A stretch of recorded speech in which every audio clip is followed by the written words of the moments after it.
Friends, welcome back to my YouTube channel. ಎಲ್ಲರೂ ಹೇಗಿದ್ದೀರಾ? ಎಲ್ಲ ಚೆನ್ನಾಗಿದ್ದೀರಾ? ನಾವಂತೂ ಸೂಪರ್ ಆಗಿದ್ದೀವಿ. ಇವತ್ತು ನಾನು ಯಾವ ವಿಷಯದ ಬಗ್ಗೆ ಮಾತಾಡ್ತಾ ಇದ್ದೀನಿ ಅಂದರೆ, ನಾವು ಯಾವ ಥರ ಬೇಗ ಮಾನಿಟೈಸನ್ ಆನ್ ಮಾಡಿಕೊಂಡು, ಎಷ್ಟು ಅಂದರೆ 3 ತಿಂಗಳಿಗೆ ನಾವು ಯಾವ ಥರ ಮಾನಿಟೈಸನ್ ಆನ್ ಮಾಡಿಕೊಂಡು ಅಂತ. ಯಾಕೆ ಅಂದರೆ, ನಾನು ಯಾರ್ದೋ ಒಂದು ಲೈವ್ಗೆ ಹೋಗ್ತಾಯಿದ್ದೆ, ಜ್ಯೋತಿ ಸಿಸ್ಟರ್ ಲೈವ್ಗೆ ಅಂತ. ಅವ್ರು ಪದೇ ಪದೇ ನಾನು ಹೋದಾಗೆಲ್ಲ ಕೇಳೋರು, ನೀವು ಇಷ್ಟು ಬೇಗ ಮೂರೇ ತಿಂಗಳಿಗೆ ಮಾನಿಟೈಸನ್ ಹೇಗೆ ಆನ್ ಮಾಡ್ಕೊಂಡ್ರಿ, ನಮಗೂ ಹೇಳ್ರಿ. ನಾವು ತುಂಬ ದಿನದಿಂದ ಟ್ರೈ ಮಾಡ್ತಾಯಿದ್ದೀವಿ, ಆಗ್ತಾಯಿಲ್ಲ ನಮಗೆ. ನಾವು 1.5 ವರ್ಷ ಆಯಿತು ನಮ್ಮ ಚಾನಲ್ ಓಪನ್ ಮಾಡಿ, ಆಗ್ತಾಯಿಲ್ಲ. ಡೈಲಿ ಲೈವ್ ಮಾಡ್ತೀವಿ, ಆಮೇಲೆ ವಾರದಲ್ಲಿ 2-3 ದಿನ ವೀಡಿಯೋಸ್ ಹಾಕ್ತೀವಿ, ಆದರೂ ಆಗ್ತಾಯಿಲ್ಲ. ನಮಗೆ ವ್ಯೂ ಬರ್ತಾಯಿಲ್ಲ, ಲೈವ್ಗೆ ಜನ ಬರ್ತಾಯಿಲ್ಲ. ನೀವು ಹೇಗೆ ಮಾಡ್ಕೊಂಡ್ರಿ, ಏನಾದ್ರು ಒಂದು ಟಿಪ್ಸ್ ಹೇಳ್ರಿ ಅಂತ ಹೇಳ್ತಾಯಿದ್ರು. ಅದಕ್ಕೆ ನಾನು ಲೈವಲ್ಲೆಲ್ಲ ಹೇಳೋಕ್ಕಾಗೋದಿಲ್ಲ, ಪ್ರತಿಯೊಂದು ಹೇಳೋಕ್ಕಾಗೋದಿಲ್ಲ ಅಲ್ವಾ. ಅದಕ್ಕೆ ಸರಿ ಅವರಿಗೋಸ್ಕರನೇ ಈ ವಿಡಿಯೋ ಮಾಡ್ತಾಯಿದ್ದೀನಿ. ನಾವೇನು ಮಾಡ್ದು ಅಂದರೆ, 3 ತಿಂಗಳಿಗೆ ಹೇಗೆ ಮೋನೋ ಮಾಡ್ದು ಅಂದರೆ, ಚಾನಲ್ ಓಪನ್ ಮಾಡಿ 1 ತಿಂಗಳಾದರೂ ನಮಗೆ ಯಾರು ಲೈವ್ ಹೋಗಬೇಕು, ಈ ಥರ ಸಪೋರ್ಟ್ ಮಾಡಬೇಕು, ಇಲ್ಲ ಅಲ್ಲಿಂದ ನಮಗೆ ಸಬ್ಸ್ಕ್ರೈಬರ್ ಮಾಡ್ಕೋಬೇಕು ಅಂತ ಯಾವುದೂ ಗೊತ್ತಿರಲಿಲ್ಲ ನಮಗೆ. ನಮ್ಗೆ ಗೊತ್ತಿರೋರ ಹತ್ರ ನಾವು ಸಬ್ಸ್ಕ್ರೈಬರ್ ಮಾಡಿಸ್ಕೊತಾ ಇದ್ದೋ ಅಷ್ಟೇ. ಯಾರದೇ ಫೋನ್ ಸಿಕ್ಕಲಿ ಫಸ್ಟು ನಾವು ಸಬ್ಸ್ಕ್ರೈಬರ್ ಮಾಡಿಬಿಡುವ, ವೀಡಿಯೋ ಅಂತ ಆನ್ ಮಾಡ್ತಾ ಇರಲಿಲ್ಲ. ನಮಗೆ ಅಷ್ಟು ಐಡಿಯಾ ಇರಲಿಲ್ಲ ನಮಗೆ. ಆ ಥರನೇ ಮಾಡ್ಕೊಂಡು ಬಂದು, ಈಗ ನಮ್ಮ ರಿಲೇಷನ್ದಲ್ಲಿ ಯಾವ್ದಾರು ಒಂದು ಫಂಕ್ಷನ್ಗೆ ಹೋದ್ರೆ ಸಾಕು, ಅವ್ರ ಹತ್ರ ಫೋನ್ ಇಸ್ಕೊಳ್ಳೋದು, ಫೋನಿಂದ ಅವರು ನಮ್ಮ ಚಾನಲ್ಗೆ ಹೋಗ್ಬಿಟ್ಟು ಸಬ್ ಮಾಡಿಬಿಡೋದು. ಪ್ರತಿಯೊಂದು ನಾವು ಅದೇ ಥರ ಮಾಡ್ತಾಯಿದ್ದು.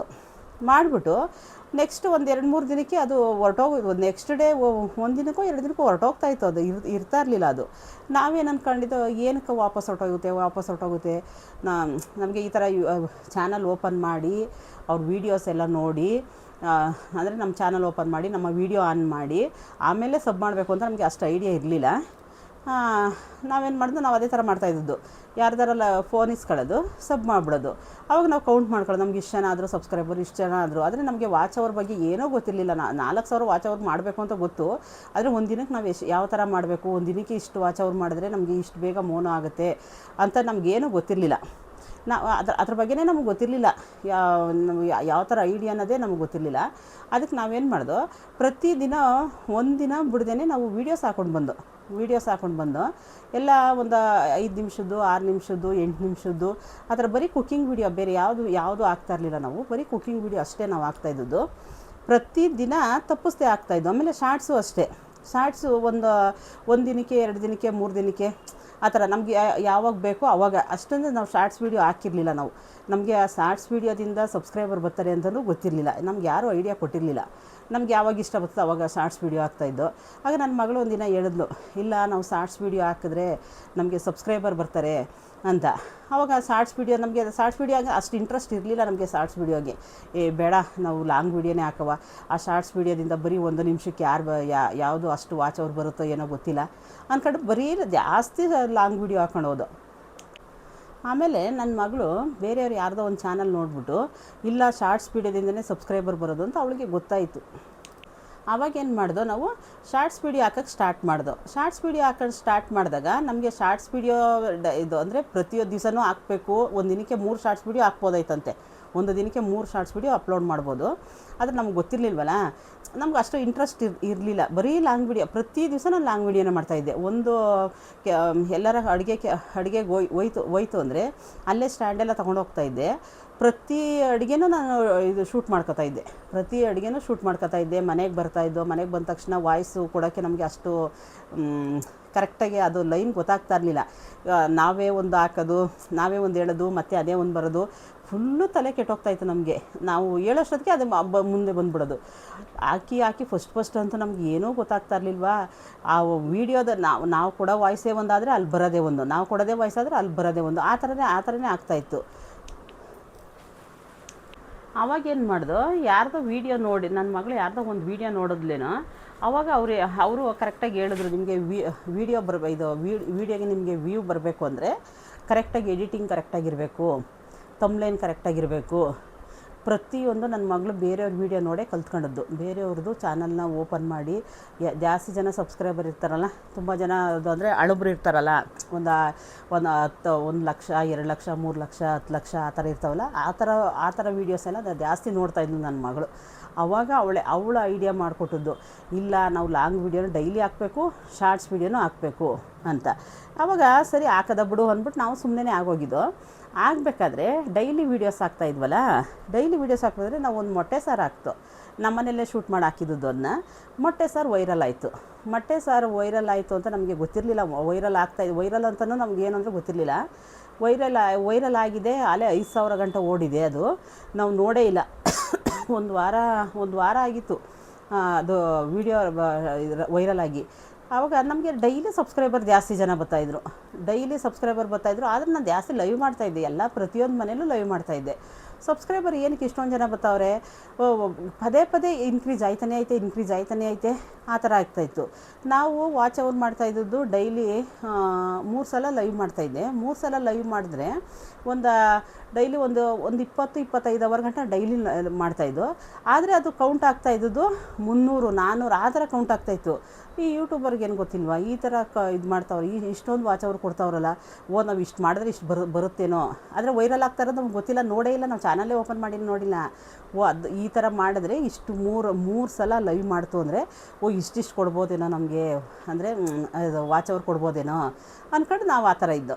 ಆಮೇಲೆ ಯಾವಾಗ ನನ್ನ ಮಗಳು ಒಂದು ದಿವಸ ಚಾನಲ್ ಚೆಕ್ ಮಾಡಿ, ಎಲ್ಲಿಂದ ಇಷ್ಟೊಂದು ಜನ ಸಬ್ಸ್ಕ್ರೈಬರ್ ಆಯ್ತವ್ರು, ನಿನ್ನೆ ಇಷ್ಟಿತ್ತು ಇವತ್ತು ಇಷ್ಟೊಂದು ಜನ ಆಗೋರಲ್ಲ ಅಂತ ಚಾನಲ್ ಚೆಕ್ ಮಾಡಿದಾಗ ಆಮೇಲೆ ನನ್ನ ಮಗಳು ಹೇಳಿದ್ಲು, ಮೊಟ್ಟೆ ಸಾರು ವೀಡಿಯೋ ವೈರಲ್ ಆಗೈತೆ ಅಂತ. ಓಡ್ತು ಚೆನ್ನಾಗಿ ಓಡ್ತೋದು, 4,000 ಮೇಲೆ ಹೊರಟೋಯ್ತು. 3 ತಿಂಗಳಿಗೆ ನಮ್ಮ ಮೋನ ಆಗೋಯ್ತು. ಅಂದರೆ ನಾವು ಏನಕ್ಕೆ ಮಾಡೋದು, ಅದು ಹತ್ರ ಏನಕ್ಕಾಯ್ತು ಗೊತ್ತಾ, ತಪ್ಪಿಸ್ತೇನೆ ವೀಡಿಯೋ ಹಾಕ್ಕೊಂಡು ಬಂದು, ಒಂದು ದಿನನೂ ತಪ್ಪಿಸ್ದೆ ವೀಡಿಯೋ ಹಾಕ್ಕೊಂಡು ಬಂದು, ಬೇಗ ಮಾನಿಟೈಸೇಷನ್ ಆಯಿತು. ಒಂದು ದಿನನೂ ತಪ್ಪಿಸ್ದೆ ಲೈವ್ ಮಾಡ್ದೋ, ಒಂದು ದಿನಕ್ಕೆ 3 ಸಲ ಲೈವ್ ಮಾಡ್ದೋ, ಬೇಗ ಮಾನಿಟೈಸೇಷನ್ ಆನ್ ಆಯಿತು. ಆಗ ವೈರಲ್ ಮಾಡಿದ್ರು, ಯೂಟ್ಯೂಬ್ ಕಡೆಯಿಂದ ನಮಗೆ ರೆಕಮೆಂಡ್ ಸಿಕ್ತು. ಅದಕ್ಕೆ ನೀವು ಅಷ್ಟೇ, ಯಾರೇ ಹೊಸ್ದಾಗಿ ಯೂಟ್ಯೂಬ್ ಚಾನಲ್ ಓಪನ್ ಮಾಡಿದ್ರು ಅವ್ರು ಒಂದು ಮಾತು ಹೇಳ್ತೀನಿ ಪ್ರತಿಯೊಬ್ಬರಿಗೂ, ಡೈಲಿ ವೀಡಿಯೋ ಹಾಕ್ರಿ, ಡೈಲಿ ತಪ್ಪದೇ ವೀಡಿಯೋ ಸಾಕ್ರಿ. ಇವತ್ತು ವೀಡಿಯೋಸ್ ಹಾಕ್ತೀರಾ, ಇವತ್ತು ವೀಡಿಯೋಸ್ ಹಾಕಿ, ಅಕಸ್ಮಾತ್ ನಿಮ್ಗೇನಾದ್ರು ಟೈಮ್ ಇತ್ತಾ, ಇಲ್ಲ ನಾವು ಇಲ್ಲ ನಮಗೆ ಮನೇಲೇ ಇರ್ತೀವಿ, ನಾವೆಲ್ಲೂ ಹೋಗೋದಿಲ್ಲ, ಮನೇಲೇ ಇರ್ತೀವಲ್ವ, ಡೈಲಿ ನಮಗೆ ವೀಡಿಯೋ ಮಾಡೋಕ್ಕೆ ಟೈಮ್ ಐತೆ ಅಂದರೆ ಬೆಳಗ್ಗೆ ಸಾಯಂಕಾಲ ವೀಡಿಯೋಸ್ ಹಾಕಿ. ಅದು ವ್ಯೂ ಬರದೇ ಹೋಗಲಿ, ತಲೆ ಕೆಡಿಸ್ಕೋಬೇಡಿ. ಈ ಬೆಳಗ್ಗೆ ಸಾಯಂಕಾಲ ವೀಡಿಯೋ ಅಪ್ಲೋಡ್ ಮಾಡಿರಿ. ಇಲ್ಲ ನಿಮಗೆ ಟೈಮ್ ಇಲ್ವಾ, ವಾರದಲ್ಲಿ ಒಂದು 3 ವೀಡಿಯೋನಾರ ಕೊಡೋಕ್ಕೆ ಟ್ರೈ ಮಾಡಿ, ವಾರದಲ್ಲಿ 3 ವೀಡಿಯೋನಾರ ಕೊಡೋಕ್ಕೆ ಟ್ರೈ ಮಾಡಿ. ಅದಕ್ಕೂ ಟೈಮ್ ಇಲ್ವಾ, ವಾರದಲ್ಲಿ 2 ವೀಡಿಯೋನಾರ, ಅಟ್ಲೀಸ್ಟ್ 2 ವೀಡಿಯೋನಾರ ನಾವು ಅಪ್ಲೋಡ್ ಮಾಡಲೇಬೇಕು. ಆವಾಗಲೇ ನಮ್ಮ ಚಾನಲ್ ಗ್ರೋ ಆಗೋದು.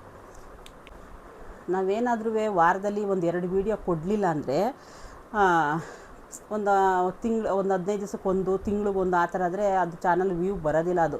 ಏಕೆಂದರೆ ನಾನು ತುಂಬ ಚಾನಲ್ ನೋಡಿದ್ದೀನಿ, ಇವತ್ತು ಅಪ್ಲೋಡ್ ಮಾಡಿರ್ತಾರೆ, ಇನ್ನೂ ಒಂದು 10 ದಿನ 15 ದಿವಸ ಆದರೂ ವೀಡಿಯೋ ಅಪ್ಲೋಡ್. ಇವಾಗ ನಾವೇ ಮಾಡ್ತಾಯಿದ್ವಿ, ಇವಾಗ ನಮಗೆ ಕೆಲಸ ಜಾಸ್ತಿ, ಇವಾಗ ನಮ್ಮ ಬೆಳಗ್ಗೆಯಿಂದ ಸಾಯಂಕಾಲ ತನಕ ಫುಲ್ ಕೆಲಸ, ನಮ್ಗೆ ಆಗ್ತಾಯಿಲ್ಲ ಇವಾಗ ನಮಗೆ ವೀಡಿಯೋಸ್ ಮಾಡೋಕ್ಕೆ. ಅದಕ್ಕೆ ನಮಗೆ ಜಾಸ್ತಿ ಕೆಲಸ ಇರೋ ಕಾರಣಕ್ಕೆ ನಾವು ವೀಡಿಯೋಸ್ ಮಾಡೋದು ಸ್ವಲ್ಪ ಲೇಟ್ ಆಗ್ತಾಯಿದೆ, ನಮಗೆ ವ್ಯೂ ಕಡಿಮೆ ಆಗೋಯ್ತು. ಫಸ್ಟು ನಮಗೆ ಯಾವ ಥರ ಬಂತಾಯಿತ್ತು ಅಂದರೆ, ನಮಗೆ ಡೈಲಿ ವೀಡಿಯೋ ಅಪ್ಲೋಡ್ ಮಾಡಬೇಕಾದ್ರೆ ಪರವಾಗಿಲ್ಲ, ಒಂದು 100 ಮೇಲಾದರೂ ಓಡ್ತಾಯಿತ್ತು ಒಂದೊಂದು ವೀಡಿಯೋ. ಇವಾಗ ಸ್ವಲ್ಪ ಡೌನ್ ಆಗಿದೆ ನಮ್ಮದು, ಯಾಕೆಂದರೆ ನಮಗೆ ಟೈಮ್ ಇಲ್ವಲ್ಲ. ಆದರೆ ನಾವು ಆ ಥರ ತಪ್ಪು ಮಾಡ್ತಾಯಿದ್ವಿ. ಅಂದರೆ ಯೂಟ್ಯೂಬ್ ಮಾಡಿದ್ಮೇಲೆ ಸ್ವಲ್ಪ ಅದಕ್ಕೆ ಅಂತ ಟೈಮ್ ಕೊಡಬೇಕು. ಟೈಮ್ ಇಲ್ಲ ಅಂದರೆ ಯೂಟ್ಯೂಬ್ ಚಾನಲ್ ಓಪನ್ ಮಾಡಬೇಡಿ, ಸುಮ್ಮನೆ ನಿಮ್ಮ ಟೈಮೆಲ್ಲ ವೇಸ್ಟ್ ಮಾಡ್ಕೋಬೇಡಿ.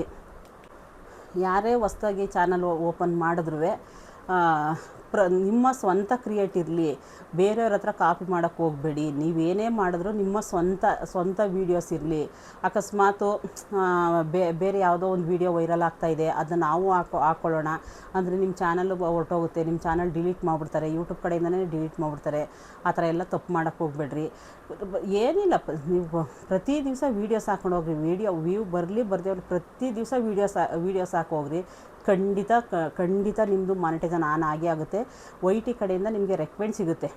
ಲೈವ್ ಮಾಡಿದ್ರು ಅಷ್ಟೇ, ಜನ ಬರದೇ ಹೋಗಲಿ, ಯಾವ ಟೈಮ್ಗೆ ನೀವು ಲೈವ್ ಸ್ಟಾರ್ಟ್ ಮಾಡ್ತೀರ ಅದೇ ಟೈಮ್ಗೆ ನೀವು ಫಿಕ್ಸ್ ಮಾಡ್ಕೊಂಡು ಲೈವ್ ಮಾಡಿರಿ. ಒಬ್ಬೊಬ್ರು ಅಂತಾರೆ, ಇಲ್ಲ ನಾವು ಲೈವ್ ಮಾಡಿದ್ರೆ ಜನ ಬರೋದಿಲ್ಲ. ಜನದ ಬಗ್ಗೆ ತಲೆ ಕೆಡಿಸ್ಕೊಬೇಡ್ರಿ. ಜನ ಬರದೇ ಹೋಗಲಿ, ಅದ್ರ ಬಗ್ಗೆ ತಲೆ ಕೆಡಿಸ್ಕೊಬೇಡ್ರಿ. ನಿಮ್ಮ ಪಾಡಿಗೆ ನೀವು ಲೈವ್ ಆನ್ ಮಾಡಿಡ್ರಿ. ನಿಮ್ಮ ಪಾಡಿಗೆ ನೀವು ಯಾವಾಗ ಡೈಲಿ ನೀವು ಆ ಥರ ಮಾಡೋಕ್ಕೆ ಸ್ಟಾರ್ಟ್ ಮಾಡ್ತೀರಾ, YT ಕಡೆನೇ YT ಅವರೇ ನಿಮಗೆ ರೆಕಮೆಂಡ್ ಮಾಡ್ತಾರೆ ನಿಮ್ಮ ಚಾನಲ್ಗೆ. ಆದರೂ ನಿಮ್ಮ ಅದೃಷ್ಟ ಚೆನ್ನಾಗಿದ್ರೆ ಆವಾಗಲೇ ನಿಮಗೆ ನಿಮ್ಮದು ಲೈವ್ ವೈರಲ್ ಆಗೋಗುತ್ತೆ. ಲೈವ್ ಏನಾರು ವೈರಲ್ ಆಯಿತು ಅಂದರೆ ಬೇಗ ಮಾನಿಟೈಸೇಷನ್ ಆನ್ ಆಗೋಗುತ್ತೆ. ಆಮೇಲೆ ಇನ್ನೊಂದು ಮಾತು, ಹೊಸ್ದಾಗಿ ಚಾನಲ್ ಓಪನ್ ಮಾಡ್ತಿರಲ್ಲ, ಅವ್ರು ಕರೆಕ್ಟಾಗಿ ನೀವು ವೀಡಿಯೋಸು ಪೂರ್ತಿಯಾಗಿ ವೀಡಿಯೋ ನೋಡಿ, ಅವಾಗ ನಿಮಗೆ ಅರ್ಥ ಆಗುತ್ತೆ. ಯಾರು ಇದು ಹೊಸ್ದಾಗಿ ಚಾನಲ್ ಓಪನ್ ಮಾಡೋರು ಇನ್ಸ್ಟಾಗ್ರಾಮಿಂದ ತಂದು ನಿಮ್ಮ ಚಾನಲ್ಗೆ ಹಾಕೋಬೇಡಿ, ಚಾನಲ್ ಡಿಲೀಟ್ ಮಾಡಿಬಿಡ್ತಾರೆ. ಇನ್ಸ್ಟಾಗ್ರಾಮಿಂದ ಯಾವುದೇ ವೀಡಿಯೋಸು ನೀವು ನಿಮ್ಮ ಸ್ವಂತ ಕ್ರಿಯೇಟೇ ಆಗಿರಲಿ, ವೀಡಿಯೋಸ್ ಇರಲಿ, ಇನ್ಸ್ಟಾಗ್ರಾಮಿಂದ ತಂದು ನೀವು ಯೂಟ್ಯೂಬ್ಗೆ ಹಾಕೊಳ್ಳೋ ಹಾಗಿಲ್ಲ. ಅಲ್ಲಿ ಒಂದು ಸಲ ಸೋಷಿಯಲ್ ಮೀಡ್ಯಾದಲ್ಲಿ ಅಪ್ಲೋಡ್ ಆದ ವೀಡಿಯೋನ ಮತ್ತೆ ನೀವು ಯೂಟ್ಯೂಬ್ ಚಾನಲ್ಗೆ ಏನಾರು ಹಾಕ್ತು ಅಂದರೆ ಚಾನಲ್ ಡಿಲೀಟ್ ಮಾಡ್ಬಿಡ್ತಾರೆ, ಕಾಪಿ ಸ್ಟ್ರೈಕ್ ಕೊಡ್ತಾರೆ, ಕಾಪಿ ರೈಟ್ ಕೊಡ್ತಾರೆ, ಏನೇನೋ ಬಂದ್ಬಿಡ್ತವೆ. ಏನೇನೋ ಒಂದು ಸಲ ಯಾವ್ದಾರು ಒಂದು ಚಾನಲ್ಗೆ ಏನಾರು ಪ್ರಾಬ್ಲಮ್ ಬಂತು ಅಂದರೆ ಅದು ಮತ್ತೆ ಅದು ಸರಿ ಮಾಡ್ಕೊಳ್ಳೋದು ತುಂಬ ಕಷ್ಟ. ಏನೇನೋ ಕೇಳ್ತಾರೆ, ಅದನ್ನು ಮಾಡಿರಿ, ಇದನ್ನು ಮಾಡಿರಿ, ಎಷ್ಟು 108 ಪ್ರಶ್ನೆ ಆಗೋಯ್ತವೆ ಯಾವುದು ಯೂಟ್ಯೂಬ್ YT ಕಡೆಯಿಂದ. ಅದಕ್ಕೋಸ್ಕರ ನೀವೇನು ಮಾಡಿರಿ, ಯಾವುದೇ ತಪ್ಪು ಮಾಡೋಕ್ಕೆ ಹೋಗ್ಬೇಡ್ರಿ. ನಿಮ್ಮ ಕಡೆಯಿಂದ ಫಸ್ಟು ಏನು YT ರೂಲ್ಸ್ ಏನಿದೆ ಅದನ್ನು ನೀವು ಫಾಲೋ ಮಾಡಿರಿ. ಬೇರೆಯವ್ರ ಮಾತೆಲ್ಲ ಕೇಳೋಕ್ಕೆ ಹೋಗ್ಬೇಡ್ರಿ. ಬೇರೆಯವ್ರು ಹೇಳ್ತಾರೆ ಇಲ್ಲ ಆ ಥರ ವೀಡಿಯೋಸ್ ಹಾಕೋಬೋದು, ಹಾಕೊಳ್ರಿ, ಇಲ್ಲ ಅವ್ರು ಆ ಥರ ಹೇಳಿದ್ರು ಅದಕ್ಕೆ ನಾವು ಈ ಥರ ಮಾಡಿಬಿಟ್ಟು ಅಂತ ಸುಮಾರು ಜನನ ಕೇಳಿದ್ದೀನಿ. ಈ ಥರ ಎಷ್ಟೋ ಜನ ಹೇಳೋರೆ, ಇಲ್ಲ ಆ ಥರ ಹಾಕೋಬೋದಂತೆ, ವಿಡಿಯೋ ಎಲ್ಲ ಅಪ್ಲೋಡ್ ಮಾಡ್ಬೋದಂತೆ, ವಿಡಿಯೋ ಅಪ್ಲೋಡ್ ಮಾಡಿದ್ರು ಅವ್ರು ಹೇಳಿದ್ರು ಅದಕ್ಕೆ ನಾವು ಹಾಕ್ಕೊಂಡು ಚಾನಲ್ಲೇ ಹೋಗ್ಬಿಟ್ಟೇವೆ. ಚಾನಲ್ ಅಷ್ಟು ಡಾಲರ್ಸ್ ಆಗಿ ಚಾನಲ್ ಹೋಗ್ಬಿಟ್ಟಿದೆ ಗೊತ್ತಾ. ಡಾಲರ್ಸ್ ಕೌಂಟಾಗಿ ಒಂದು $30-40 ಆದಮೇಲೆ ಚಾನಲ್ ಡಿಲೀಟ್ ಮಾಡಿಬಿಡ್ತಾರೆ, ಇಲ್ಲಾಂದರೆ ಚಾನಲ್ ಹೋಗ್ಬಿಡ್ತದೆ. ಏನೋ ಒಂದು ಕತೆ ಆಯ್ತಾ ಇರ್ತದೆ. ಅದಕ್ಕೆ ಆ ಥರ ತಪ್ಪೆಲ್ಲ ಮಾಡೋಕ್ಕೆ ಹೋಗ್ಬೇಡ್ರಿ. YT ರೂಲ್ಸ್ ಏನಿದೆ ಅದನ್ನು ಫಾಲೋ ಮಾಡಿದ್ರೆ ಖಂಡಿತ ನಿಮಗೆ YT ಕಡೆಯವರೇ ನಿಮಗೆ ರೆಕಮೆಂಡ್ ಕೊಡ್ತಾರೆ. ಅವರು ಸ್ವಲ್ಪ ರೆಕಮೆಂಡ್ ಮಾಡ್ತು ಅಂದರೆ, ಇಲ್ಲಾಂದರೆ ನಿಮ್ಮದು ವೀಡಿಯೋನಾರ ವೈರಲ್ ಆಗುತ್ತೆ, ಇಲ್ಲ ಲೈವಾರ ವೈರಲ್ ಆಗುತ್ತೆ, ಇಲ್ಲ ಶಾರ್ಟ್ಸ್ ವೀಡಿಯೋ ಏನಾರು ವೈರಲ್ ಆಯಿತು ಅಂದರೆ ಅದರಿಂದ ನಿಮಗೆ ಸಬ್ಸ್ಕ್ರೈಬರ್ ತುಂಬ ಜನ ಬರ್ತಾರೆ. ಅದಕ್ಕೆ ಏನು ಮಾಡಿರಿ, YT ರೂಲ್ಸ್ನ ನೀವು ಫಾಲೋ ಮಾಡಿದ್ರೆ ನಿಮಗೆ ಉತ್ತಮ ಅಂತ ನಾನು ಹೇಳ್ತೀನಿ. ಅವ್ರು ಏನು ರೂಲ್ಸ್ ಕೊಟ್ಟಾರೋ ಫಸ್ಟ್ ಅದನ್ನು ಕ್ಲಿಯರಾಗಿ ಓದ್ಕೊಳ್ಳಿ. ಅದು ಯಾವ ಥರ ತಪ್ಪು ಮಾಡಬಾರ್ದು, ಅವ್ರು ಏನು ಕೇಳೋರು ಪ್ರತಿಯೊಂದು ನಮಗೆ ಇರ್ತದೆ ಅಲ್ಲಿ. YT ಕಡೆಯಿಂದ ಏನು ರೂಲ್ಸ್ ಕೊಟ್ಟವ್ರೆ ಪ್ರತಿಯೊಂದು ಕೊಟ್ಟಿರ್ತಾರೆ ಅವರು. ಅದನ್ನು ಫಸ್ಟ್ ಅರ್ಥ ಮಾಡ್ಕೊಬಿಟ್ರೆ ನಾವು ಯಾವುದೇ ತಪ್ಪು ಮಾಡೋಕ್ಕೆ ಹೋಗೋದಿಲ್ಲ. ಅದನ್ನು ಫಸ್ಟು ನೀವು ನೋಡಿರೋದಿಲ್ಲ. ಏನೋ ಒಂದು ಚಾನಲ್ ಓಪನ್ ಮಾಡಬೇಕು ಮಾಡಿಬಿಟ್ಟಿರ್ತೀರ, ಅವ್ರ ಮಾತು ಕೇಳಿ ಇವ್ರ ಮಾತು ಕೇಳಿ ನಾವು ಅದನ್ನ ಹಾಕೊಂಡು ಇದನ್ನ ಹಾಕೊಂಡು ಅವಾಗ ಚಾನಲ್ ಕಾಪಿರೈಟ್ ಬಂದುಬಿಡ್ತದೆ. ಆ ಥರ ಎಲ್ಲ ತಪ್ಪು ಮಾಡಿದ್ರೆ ನಿಮ್ಮ ಚಾನಲ್ ಅಂತೂ ನಿಜವಾಗ್ಲೂ ಗ್ರೋ ಆಗೋದಿಲ್ಲ, ಚಾನಲ್ ಹೋಗ್ಬಿಡ್ತದೆ. ದಯವಿಟ್ಟು ಆ ಥರ ತಪ್ಪೆಲ್ಲ ಮಾಡೋಕ್ಕೆ ಹೋಗ್ಬೇಡ್ರಿ. ನಾವು ಆ ಥರ ತಪ್ಪು ಮಾಡದೇ ಇರೋತ್ತಿಗೆ ನಮಗೆ 3 ತಿಂಗಳು ಮೌನ ಆಯಿತು. ನಾವು ಆ ಥರ ತಪ್ಪು ಯಾವುದೂ ಮಾಡಿಲ್ಲ, ಆದರೆ ಬೇಗ ಮಾನಿಟೈಸೇಷನ್ ಆನ್ ಆಯಿತು. ನೀವು ಅಷ್ಟೇ ಡೈಲಿ ವೀಡಿಯೋಸ್ ಹಾಕಿದ್ರೆ ನಿಮ್ಮ ಚಾನಲ್ಲು ಬೇಗ ಗ್ರೋ ಆಗುತ್ತೆ. ಇಲ್ಲಿ ತನಕ ನನ್ನ ವೀಡಿಯೋ ನೋಡೋದಕ್ಕಾಗಿ ಧನ್ಯವಾದಗಳು. ಮುಂದಿನ ವೀಡಿಯೋದಲ್ಲಿ ಸಿಗ್ತೀನಿ. ದಯವಿಟ್ಟು ಪೂರ್ತಿಯಾಗಿ ವೀಡಿಯೋ ನೋಡಿ. ಹೊಸ್ದಾಗಿ ಚಾನಲ್ ಓಪನ್ ಮಾಡೋರು ಪೂರ್ತಿಯಾಗಿ ವೀಡಿಯೋ ನೋಡಿದ್ರೆ ನಿಮಗೆ ಅರ್ಥ ಆಗುತ್ತೆ. ಇಲ್ಲಿ ತನಕ ನನ್ನ ವೀಡಿಯೋ ನೋಡೋದಕ್ಕೆ ಧನ್ಯವಾದಗಳು. Thank you. ಮುಂದಿನ ವೀಡಿಯೋದಲ್ಲಿ ಸಿಗ್ತೀನಿ.